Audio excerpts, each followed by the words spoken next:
नमस्कार. FDA commissioner म्हणून join झाल्यानंतर महाराष्ट्रामध्ये फूड आणि ड्रग या दोन्ही सेक्टरमध्ये आपण खूप मोठ्या प्रमाणावरती कारवाई करत आहोत.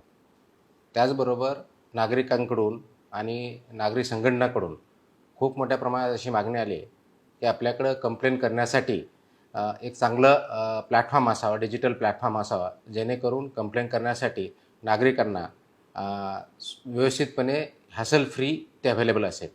आणि म्हणून मी पहिल्या मीटिंगमध्ये किंवा प्रेस कॉन्फरन्समध्ये हे मी सांगितलं होतं की काही दिवसात आपल्याकडं हा डिजिटल प्लॅटफॉर्म अवेलेबल असेल.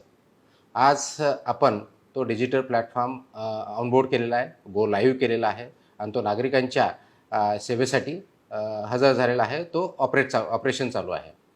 आपण जो डॅशबोर्ड तयार केलेला आहे किंवा पोर्टल तयार केलेला आहे, ते पोर्टल हे आपलं आहे complaints.mahafda.in. I repeat, complaints.mahafda.in.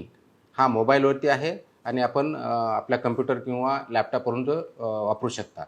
त्याच्यासाठी आपल्या मोबाईलवर गेल्यानंतर ही URL जर आपण लिंक केली तर आपल्याला हे पोर्टल दिसेल आणि त्या पोर्टल दिसल्यानंतर आपल्याला इन्स्ट्रक्शन येतील आणि त्या इन्स्ट्रक्शननुसार आपल्याला कामकाज करायचं.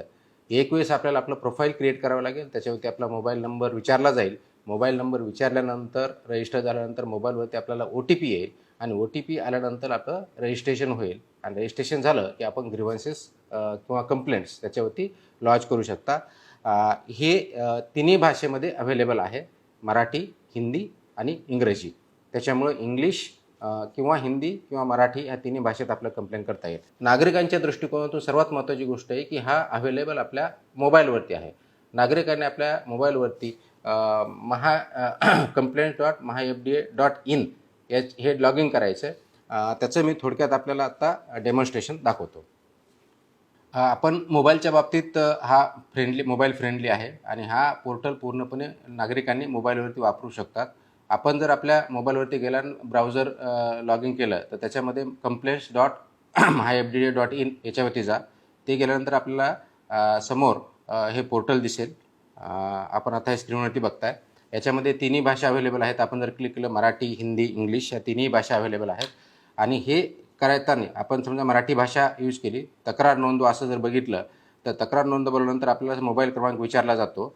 हा मोबाईल नंबर आपण टाईप केला तर तो OTP पाठवतो. आपण एक वेळेस नंबर टाकला आणि OTP पाठवा म्हटलं की आपल्याला OTP आपल्या मोबाईलवरती येईल. OTP आला आपल्या मोबाईलवर. OTP आल्यानंतर आपण तो OTP त्याच्यामध्ये टाकायचा, अपडेट करायचा किंवा एंट्री करायची. ते केल्यानंतर आपल्याला समोर हे स्क्रीन दिसेल आणि स्क्रीन दिसल्यानंतर मग आपल्याला विचारते की जिल्हा कोणता आहे. आपण समजा पुणे जिल्हा घेतला आणि त्याच्यासमोरच आपल्याला लवकर कारवाईसाठी हे नमूद करा हे वाक्य येईल किंवा त्याच्यामध्ये माहिती येईल. तर ते वाचा, नेमके काय चुकते, भेसळ बाबतीत आहे का, एक्सपायरच्या बाबतीत आहे, बाहेरची वस्तू आहे किंवा आजार झाला आहे, दुकान आहे का, ब्रँड आहे का, व्यक्तीचं नाव आहे वगैरे वगैरे आपण डिटेल्स याच्यामध्ये दिसतात. आता हे डिटेल्स दिल्यानंतर मग आपली तक्रार पूर्णपणे तुमची तक्रार लिहा याच्यामध्ये येतं. आपण ते लिहू शकतो किंवा आपण बोलू शकतो. दोन्ही ऑप्शन इथं आपल्याला अवेलेबल आहे. ती एक वेळेस लिहिली किंवा बोललं की त्याच्यावरती आपल्याला क्लिक करायचं, सबमिट करायचं. सबमिट झाल्यानंतर आपल्याला तुमचं लोकेशन विचारतं. लोकेशन क्लिक केलं की आपण ज्या ठिकाणी आहोत ते लोकेशन येईल. ते मॅन्डेटरी आहे कारण आपण कंप्लेंट करताना कुठून करता हे आम्हाला माहिती असणं अपेक्षित आहे.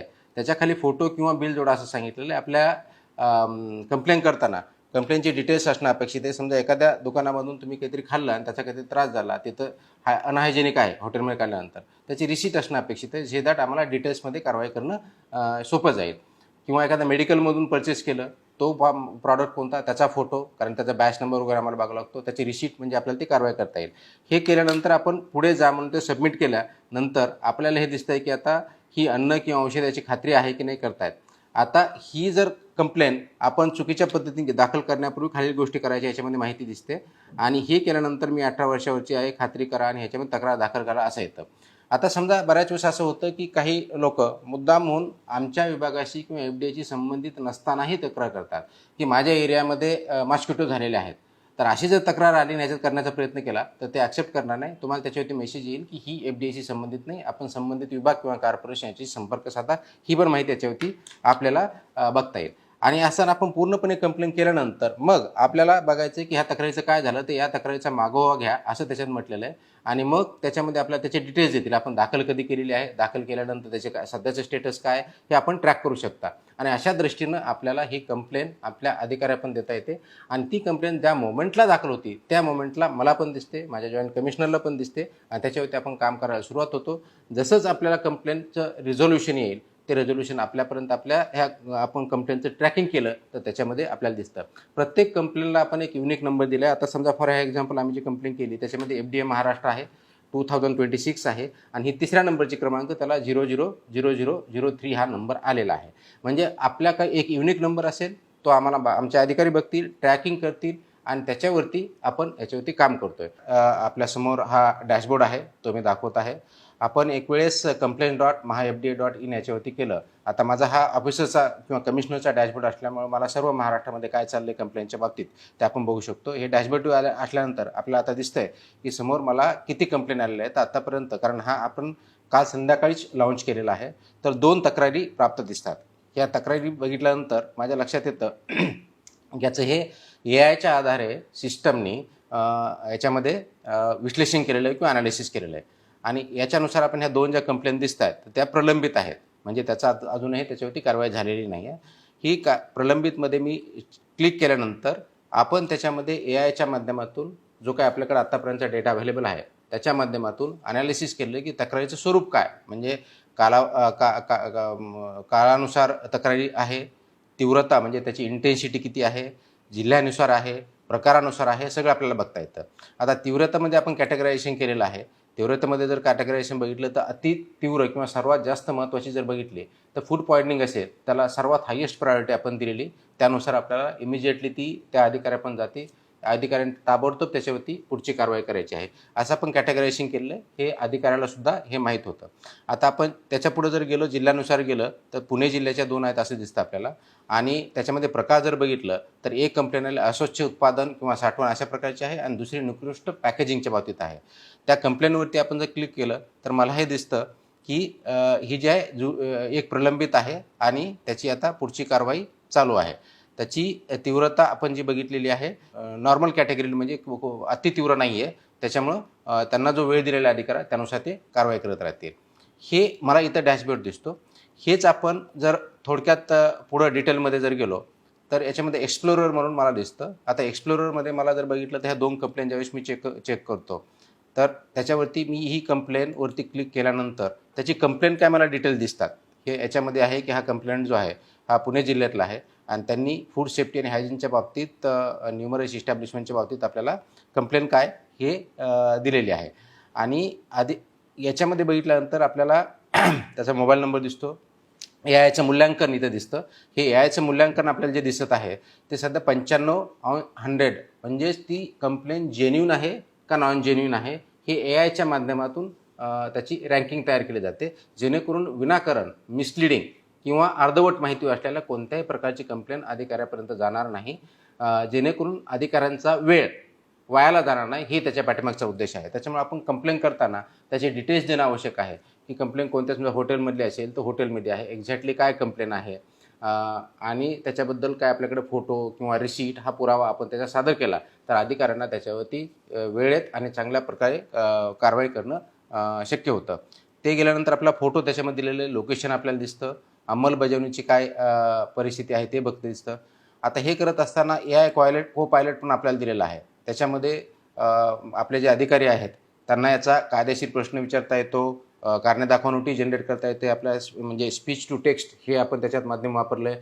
त्याच्यामुळे त्यांना खूप जास्त वेळ लागणार नाही, फक्त बोलून, आणि तो मसुदा आपल्याला बघता येतो. मसुदा अधिकाऱ्यांना म्हणजे अधिकाऱ्याच्या दृष्टिकोनातून सुद्धा याच्यामध्ये खूप इनेबल्ड AIचे फीचर किंवा आपण मशीन लर्निंगचे फीचर्ससुद्धा याच्यामध्ये केलेले आहे. आता ही समजा आपल्याला दिसतं मी याच्यावरती मसुदा तयार केला, कारणे दाखवा नोटीस. आफ्टर इन्स्पेक्शन केल्यानंतर त्यांना असं वाटलं की आपल्या त्या FBOला किंवा रजिस्टर्ड फार्मासिस्ट असेल किंवा मॅन्युफॅक्चर असेल त्याला नोटीस द्यायची, तर ही नोटीस तयार झाली. मग त्याच्या जे आवश्यक ते काही मॉडिफिकेशन जे लागतील तर ते मॉडिफिकेशन तो करू शकतात. आणि खाली आपल्याला त्याच्यामध्ये पूर्ण फसाई ॲक्ट आहे, त्याचे रूल्स आहेत, त्याचे सेक्शन्स आहेत, हे पण तिथे दिलेले त्यांना रेफरन्स म्हणून. म्हणजे हे करत असताना कोणत्याही परिस्थितीत त्याला मोबाईलच्या बाहेर अधिकाऱ्यांना जाण्याची आवश्यकता नाही, पूर्ण रेफरन्स कायद्याने सुद्धा याच्यामध्ये दिलेले आहेत. म्हणजे एवढ्या प्रमाणात आपल्याला चांगल्या पद्धतीचा AI चा वापर नाही, याच्यामध्ये टेक्नॉलॉजीचा वापर आपण केलेला आहे. आपण त्याच्यामध्ये घटनाक्रम पण बघू शकतो, कधीपर्यंत आलेली आहे, काय केलेलं आहे, कधी चेक केलेलं आहे, रिपोर्ट अपडेट कधी केला, रिपोर्टवरती काय झालं, ह्या सगळ्या गोष्टी आपल्याला मला इथं बघूनही दिसतात. आता त्याच्यापुढे जर आपण गेलो तर लेखापरीक्षण नोंदी जे म्हणतो, म्हणजे की मी ॲज अ कमिशनर म्हणून किंवा आमचे हेडक्वार्टरचे जॉईंट कमिशनर असतील किंवा विभाग लेवलचे जॉईंट कमिशनर असतील, यांना हे बघायचं आहे की आपल्या अंतर्गत जे अधिकारी आहेत यांनी या बाबतीत आपल्या अधिकाऱ्यांनी किती वापर केला. म्हणजे आता माझ्यासमोर आपल्याला जी स्क्रीन दिसते याच्यामध्ये आतापर्यंत किती अधिकाऱ्यांनी वापर केला, त्यांनी नेमकं काय केलं, कृती काय केली, घटक काय आहे आणि IP ॲड्रेस काय, हा सगळा डेटा माझ्याकडे असतो. म्हणजे कोणताही अधिकारी हे मला सांगू शकणार नाही की मी माझ्या मोबाईलवरती कंप्लेंट बघितली किंवा बघितली नाही. जर त्यांनी बघितलं असेल तर त्याचा पूर्ण इथं आपल्याला ट्रेल बघता येते आणि त्याला टाईम स्टॅम्प आहे, डेटचा स्टॅम्प आहे. त्याच्यामुळे कशा पद्धतीने तो मिसलिडिंग अथॉरिटीला करू शकणार नाही. म्हणून ती कंप्लेंट उघडली की नाही उघडली तर काय केलं, या सगळ्या गोष्टी असल्यामुळं एका प्रकारचं पूर्ण लेखाजोखा माझ्या अधिकाऱ्याचं एक ऑडिट, म्हणून त्याला आपण लेखापरीक्षण नोंदी असं म्हटलं, एक ऑडिट ट्रेल पूर्ण आमच्या अधिकाऱ्यांनी जी काय कारवाई केली किंवा नाही केली याच्या बाबतीत तर बघता येतं. त्याच्यापुढे जर घेतली तर आपल्याला क्षमतेनुसार AI चा वापर होतोय की नाही हे पण आपण फीचर याच्यामध्ये अधिकाऱ्यांसाठी दिलेलं आहे. कायदेशीर प्रश्नाच्या बाबतीत त्यांनी वापर केलेला आहे का, कारणे दाखवांचा याच्यामध्ये केलेला आहे का. आता जर बघितलं तर आता कायदेशीरच्या बाबतीत आमच्या अधिकाऱ्यांनी 5 वेळा वापर केलेला आहे, कारणे दाखवाचा मसुदा 1 वेळेस केलेला आहे. म्हणजेच ह्या गोष्टी अनेक वेळेस असं होतं की अधिकाऱ्यांना एवढ्या कंप्लेंटच्या बाबतीत एवढा वेळ असतो का, ऑफिसला जाऊन आम्ही तयार करत बसावं, त्याच्यावरती टायपिस्ट नाही आहे किंवा आम्हाला मदतनीस नाही आहे, ह्या खूप मोठ्या प्रमाणात ते माझ्या FSO किंवा DI कडून यांच्याकडून हे कंप्लेंट यायच्या. तर त्याच्यावरती टेक्नॉलॉजी हे सोल्युशन आहे. म्हणून हे सॉर्ट ऑफ AI एजंट म्हणूयात आपण. जरी फुल्ली आपल्याला AI एजंट म्हणता येत नसेल तर सॉर्ट ऑफ AI एजंट ही याच्यामध्ये आपल्या मोबाईलमध्ये अवेलेबल अधिकाऱ्यांना आपण करून दिलेलं आहे, जेणेकरून त्यांना वेळ लागणार नाही, वेळीच काम करता येईल. आता याच्या बाबतीत पुढची जर फीचर बघितलं तर आपल्याला ऑफिसर्स कोणते आहेत हे आपल्याला त्याचा रोल काय इथं सगळं मला दिसतं, जेणेकरून काम करता येतं. याच्यात जर बघितलं तर कोणतं ऑफिसर आहे, त्याचं डेग्निशन काय आहे, त्याचा रोल काय आहे, लॉगिंग कधी केलं, ॲक्टिव्ह होता की नाही, हे सगळ्या गोष्टी मला इथे दिसतात. म्हणून इथून मी सगळं मॉनिटर करू शकतो. ॲक्टिव्हिटीच्या बाबतीत तर युजरची ॲक्टिव्हिटी गेल्या 7 दिवसात 8 दिवसात काय झाल्या, किती युजर टोटल इव्हेंट्स किती झाल्या, व्हिजिटर्स किती आहेत, पेज व्ह्यूज किती झालेले, साईन्ड इन युजर्स किती आहेत at that point in time, हे पण मला दिसतं. सर्वात महत्त्वाचं मध्ये आपल्याला आता DPDP रूल्स आलेले आहेत. प्रिव्हसी चा आपला कायदा आलेला आहे AI चा IT चा, आणि म्हणून त्याचासुद्धा वापर पूर्णपणे याच्यामध्ये डेटा प्रिव्हसीच्या बाबतीत आपण बघतोय. ब्रीच झाले असतील तर ते पण आपल्याला करतात. राईट्स रिक्वेस्ट कुणाच्या आल्या की मला माझा कंप्लेंट केलेली मला ती आता विड्रॉ करायची, ते तुमच्या पोर्टलवर असणं अपेक्षित नाही आहे, ते डिलीट करण्याचंही प्रोव्हिजन आहे. कंप्लेंट दाखल करून घेतो किंवा ग्रीव्हन्स दाखल करून घेतो त्यांच्या कन्सर्ननीच घेत असतो, कारण हे DPDP रूल्सनुसार कन्सर्न मॅन्डेटरी आहे, तो आपण याच्यामध्ये ठेवलेला आहे, जेणेकरून त्याच्यावरती आपल्याला काम करता येईल. ही सुद्धा आपल्याला माहिती असते. म्हणून आपण सगळे जे लेटेस्ट डेटा प्रिव्हसीचे रूल्स आणि DPDP जे आहेत ते सुद्धा याच्यामध्ये इन्कॉर्पोरेट केलेले आहे. त्याच्यापुढे आपण वृत्त कक्ष दिसतं की ज्या विभागाच्या बाबतीत ज्या काही बातम्या येतात त्या इथं दिसतील आपल्याला, आपण चेक करू शकता. आणि लॉग इन अहवाल प्रत्येक अधिकाऱ्याचा, आपण किती जणांनी लॉग इन केलं, किती वेळेस केलं, नेमकं काम काय केलं, लॉग इनची वेळ मला इथे दिसते. आपण हे जर बघितलं असेल, आता फॉर एक्झाम्पल हे रासकर म्हणून अधिकारी आहे, ते असिस्टंट कमिशनर आहेत, ते पुणे झोनचे आहेत. लॉग इनची वेळ तिची 15 जुलैची आहे, 4:42 आहे. आणि उपकरण त्यांनी वापरलेलं विंडोज AG वापरलेलं आहे. IP ॲड्रेससुद्धा माझ्यासमोर दिसतोय. म्हणजे आय कॅन से की त्यांनी खरोखर वापरलं का, कशासाठी वापरलं आहे, काय वापर केला आहे की नाही केला आहे, ह्या अशा दृष्टीचं हा डॅशबोर्ड माझ्यासाठी आहे. आणि डिसिजन मेकरचे, म्हणजे हे फक्त कमिशनरसाठी नाही आहे, जॉईंट कमिशनर आमचे जे कमिशनरमधले आहेत त्या लेवलला आहे, रिजनल जॉईंट कमिशनर त्यांच्यासाठी आहे, आणि जे असिस्टंट कमिशनर आहेत ज्यांच्याकडून ही कारवाई होणार आहे त्यांच्यासुद्धा अवेलेबल, त्यांच्यापुरता प्रत्येकाच्या त्यांच्या ज्युरिडिक्शनपुरता आहे.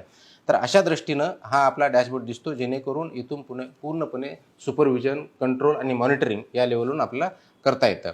तर हे काही कंप्लेंट मला दिसतात जे आल्यानंतर, कंप्लेंट दाखल केल्यानंतर ती इमिजिएटली असाईन होते जॉईंट कमिशनरला आपले जे रिजनल लेवलचे, आणि ती मला पण दिसते. असं जर मला वाटलं की, आणि त्या जॉईंट कमिशनरनी विदिन 24 आवर्स, म्हणजे वर्किंग डे 24 आवर्स, ज्यावेळी सुट्टी असेल तो आम्ही त्याच्यात काउंट करत नाही, 24 आवर्स जो आपला वर्किंग डे असतो त्याच्यामध्ये ती अधिकाऱ्याला असाईन करायची आहे. अधिकाऱ्याला असाईन करण्या ॲटोमॅटिकही मी करू शकलो असतो, पण आम्ही मुद्दामून हे डिस्क्रिप्शन जॉईंट कमिशनर यासाठी दिलेलं आहे, कारण जर एखाद्या अधिकाऱ्याविरुद्धच एका ज्युरिडिक्शनची कंप्लेंट असेल आणि त्यांच्याकडे जर रिझॉल्व्ह करायला जाणार असेल तर कदाचित कॉन्फ्लिक्ट ऑफ इंटरेस्ट होऊ शकतो. म्हणून तो अधिकार मी जॉईंट कमिशनरला दिलेला आहे. आणि joint commissioner depending on nature of complaint ते असाइन करतील असिस्टंट कमिशनरला डिस्ट्रिक्ट लेवलच्या. आणि ते गेल्यानंतर विदिन 24 आवर्स त्यांनी ती बघायची आहे. आणि डिपेंडिंग ऑन सिव्हिरिटी आम्ही त्याचं अल्गोरिदम लिहिलेलं आहे. काही 7 दिवसाच्या आत आणि काही 14 दिवसाच्या आत अशा प्रकारचं जनरली अल्गोरिदम आहे. विदिन दॅट वेळेस त्याची तपासणी करायची, आवश्यक ती ॲक्शन घ्यायची आणि तो रिपोर्ट अपलोड करायचा आहे. तो रिपोर्ट ॲक्शन घेऊन अपलोड केल्यानंतर इमिजिएटली जो कंप्लेनंट आहे त्याला तो दिसणार आहे, तो बघणार आहे आणि तो आम्हाला अधिकाऱ्याला पण म्हणजे जॉईंट कमिशनरलाही दिसेल, मलाही दिसेल. असं मला जर वाटलं की त्याच्यामध्ये ते व्यवस्थित नाही तर मी रिअसाईनही करू शकतो किंवा जॉईंट कमिशनरसुद्धा रिअसाईन करू शकतात. किंवा एखादी कंप्लेंट आली मला वाटतं की नाही यांनी असाईन केलेल्या एका पर्टिक्युलर ऑफिसरला तो योग्य नाही तर चेंज करण्याचा अधिकार मला आहे, ते इथून मी करू शकतो. तर ह्या सर्व प्रकारचं मॉनिटरिंग इथून होत आहे. अशा दृष्टीचा हा आपण डॅशबोर्ड complaints.mahafda.in याच्यावरती तयार केलेला आहे. आणि म्हणून या अगोदर असं होतं की कंप्लेन फॉस्कॉसवरती एक ॲप होतं, परंतु ड्रग किंवा मेडिसिनच्या बाबतीत वेगळ्या पद्धतीचं ॲप आपल्याकडे नव्हतं. आपण चांगल्या पद्धतीचं टोल फ्री नंबर दिलेला आहे, परंतु त्याचे ट्रॅकिंग करणं फोन केल्यानंतर थोडं ॲडमिनिस्ट्रेशनच्या दृष्टीनं आणि नागरिकांच्या दृष्टीनंही अवघड होतं. मोस्ट करून नागरिकांच्या दृष्टीनं, कारण फोन केला आहे त्या फोनचा नंबर कोणी लोक द्यायला तयार नसतात, त्याच्यामुळे मला उत्तर देता येत नाही. मेल करतायत तर मेल केल्यानंतर बऱ्याच वेळेस आम्ही कारवाई करतो पण मेलवर उत्तर द्यायला वेळ लागतो. या सर्वावरती एक छानसा उपाय म्हणून हे पोर्टल तयार केलं जे प्रत्येक नागरिकाच्या मोबाईलमध्ये असेल. त्यांनी फक्त याचा वापर योग्य प्रकारे करायचा आहे. कोणत्याही प्रकारच्या चुकीच्या कंप्लेंट करणं किंवा वारंवार याच्यामध्ये ब्रीच करण्याचा सुद्धा काही लोक प्रयत्न करतील, जो आतापर्यंतचा माझा अनुभव आहे. तर असं चुकीच्या पद्धतीनं ब्रीच करण्याचा किंवा विनाकारण त्रास देण्याच्या हेतूने करू नये. कारण असे जर वारंवार आम्हाला आढळलं तर लॉग इन आम्ही जसं सांगितलं ते लॉग इनचा म्हणजे ऑडिट राहील असेल आम्हाला. आणि अशा लोकांना आम्ही नोटीससुद्धा इश्यू करू की तुम्ही चुकीच्या पद्धतीत घेऊन शासकीय कामातसुद्धा अडथळा करतायत, हे कृपया करू नका. हा गॅजेट ह्या ज्या पोर्टल आपण तयार केलेला आहे याचा उद्देश नागरिकांना ग्रीव्हन्स करण्याच्या फूड किंवा ड्रग म्हणजे मेडिसिन या बाबतीत ज्या ग्रीव्हन्सेस आहेत त्यांना कुठे जो त्रास होतो तो शासनापर्यंत FDA पोहोचवण्याचं एक सरळ आणि सोपं माध्यम असावं या दृष्टिकोनातून आपण केलेलं आहे. त्याचा वापर केला तर डेफिनेटली आपला खूप मोठ्या प्रमाणात परिणामकारकरित्या आपण कारवाई करू शकतो. दुसरी गोष्ट अशी आहे की इनकम्प्लीट जर त्याच्यात इन्फॉर्मेशन असेल तर ॲक्सेप्ट होणार नाही, कारण कारवाई करण्यासाठी कंप्लीट इन्फॉर्मेशन लागेल. आणि म्हणून ज्याला आपण म्हणू की मिसलिडिंग करणं किंवा इनकम्प्लीट इन्फॉर्मेशन देणं असं न करता जेन्युइन कंप्लेंट याच्यामध्ये टाका, जेणेकरून माझ्या अधिकाऱ्यांचाही वेळ जेन्युइन कंप्लेंटवरती चांगलं काम करण्यासाठी होईल आणि त्याचा परिणाम आपल्या आयुष्यावरती आरोग्यावरती चांगल्या पद्धतीने होईल. मग फूडच्या बाबतीत असेल किंवा ड्रगच्या बाबतीत. त्याच्यामुळे आता वेगळा कोणताही प्लॅटफॉर्म वापरण्याची महाराष्ट्रामध्ये FDAच्या बाबतीत ग्रीव्हन्सेसच्या बाबतीत कोणत्याही नागरिकांना आवश्यकता राहणार नाही. माझी अशी विनंती आहे की हा आपल्याला जो पोर्टल दिलेला आहे तो काही ॲप पण नाही आहे, ते पोर्टल आहे. त्याच्यामुळे फक्त आपल्याला एवढंच करायचं आहे की complaints.mahafda.in याच्यावरती जायचं आहे, एक वेळेस लॉग इन व्हायचं आहे आणि आपल्याला आवश्यक त्यावेळेस तो वापरायचा. हे केलं तर निश्चितच FDA आपल्या दारी आलं असं आपण म्हणू शकतो. धन्यवाद.